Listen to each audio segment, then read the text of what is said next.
नमस्कार गुरुभक्तांनो. श्री गुरुचरित्र कथासारमधील अध्याय 9 ही केवळ कथा नसून ऐश्वर, समृद्धी आणि सुखसमाधान प्राप्त करून देणारा दिव्य मार्ग आहे. ज्यांच्या जीवनात सतत आर्थिक अडचणी येतात, ज्यांना मेहनतीनंतरही यश आणि वैभव मिळत नाही, त्यांनी हा अध्याय श्रद्धेने ऐका, म्हणजे ऐश्वर्य प्राप्ती होईल. दत्तगुरूंच्या कृपेसाठी आणि ऐश्वर्य प्राप्तीसाठी कमेंटमध्ये श्री गुरुदेव दत्त हा नामजप जरूर लिहा आणि भक्तिभावाने ऐका. परिटास वरदान. श्री गणेशाय नमः. नामधारक सिद्धाला म्हणाला, महाराज, श्रीपाद श्रीवल्लभ कुरवपुरात असताना त्यांनी आणखी काय लीला दाखविल्या? सिद्धयोगी म्हणाला, तेथील वास्तव्यात श्रीपाद यती स्नानासाठी नित्य नदीवर जात असत.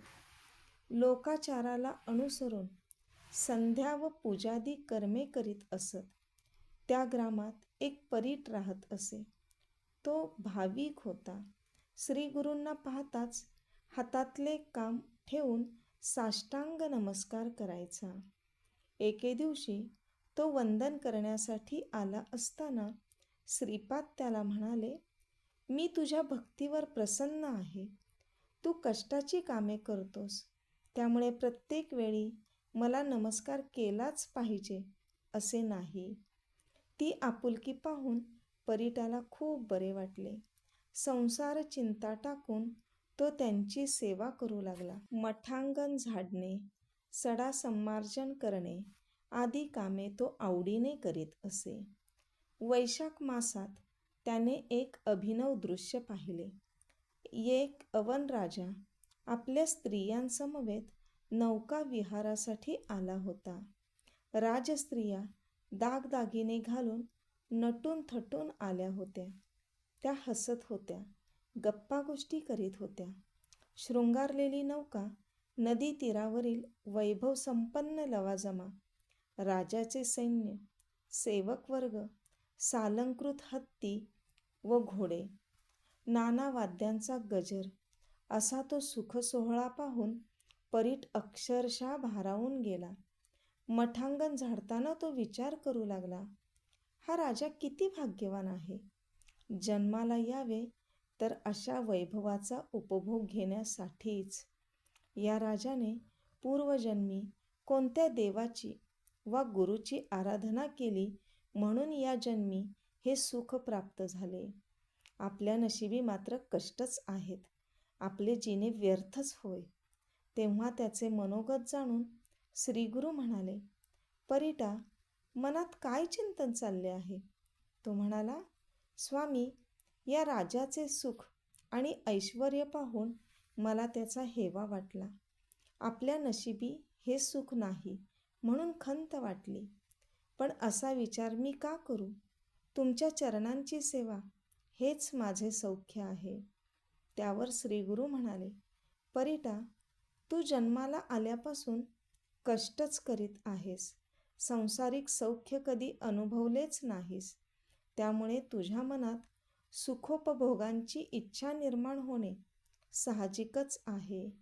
त्या तुझ्या इच्छा पूर्ण झाल्याच पाहिजेत, अन्यथा मोक्षप्राप्तीत अडथळा येईल.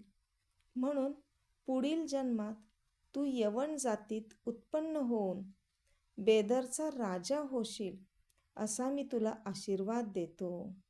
तुला सर्वोत्तम राजभोग व समस्त ऐश्वर्य प्राप्त होईल. परीट म्हणाला, पण त्या जन्मातही तुम्ही मला अंतर देऊ नका. श्रीगुरू म्हणाले, तू माझा निस्सीम भक्त आहेस. मी तुला कसे अंतर देईन? तुझ्या वृद्धापकाळी ऋषीय सरस्वती रूपाने तुझी भेट घेईन. तुला ज्ञान देऊन या जन्मीची खूण सांगेन. ते राजभोग या जन्मातच भोगायचे असतील तर तसे सांग. परीट म्हणाला, त्या भोगांचा या म्हातारपणी मला काय उपयोग? ते सर्व सौख्य पुढील जन्मात तरुणपणीच भोगेन. तेव्हा तथास्तु म्हणून श्री गुरूंनी त्याला निरोप दिला. घरी गेल्यावर परीट मरण पावला. कालांतराने त्याने बेदरच्या राजवंशात जन्म घेतला. ती कथा पुढे सांगणारच आहे. परीटाची कथा सांगून सिद्धयोगी म्हणाला, नामधारका, श्रीपादांच्या वास्तव्याने कुरवपूर पवित्र झाले. त्या गुरुपीठाचे महात्म्य फार थोर आहे. अवतार कार्य पूर्ण होताच श्री गुरु अश्विन वद्य द्वादशीस मृग नक्षत्र असताना गंगेत गुप्त झाले. ते लौकिकदृष्ट्या अदृश्य झालेले असले तरी सूक्ष्म रूपाने अजून तेथेच आहेत. त्यांचे कार्य अखंड चालू आहे. श्रद्धावंत भाविकांना आजही त्यांच्या अस्तित्वाची प्रचिती येते. श्री गुरूंच्या कृपेने त्यांची कार्यसिद्धी होते. आपल्याला अध्याय आवडला आहे तर व्हिडिओला लाईक करा व चॅनलला सबस्क्राईब करा आणि ऐका पुढील अध्याय. दत्तगुरूंच्या कृपेने तुमच्या सर्व मनोकामना पूर्ण होत. श्री गुरुदेव दत्त.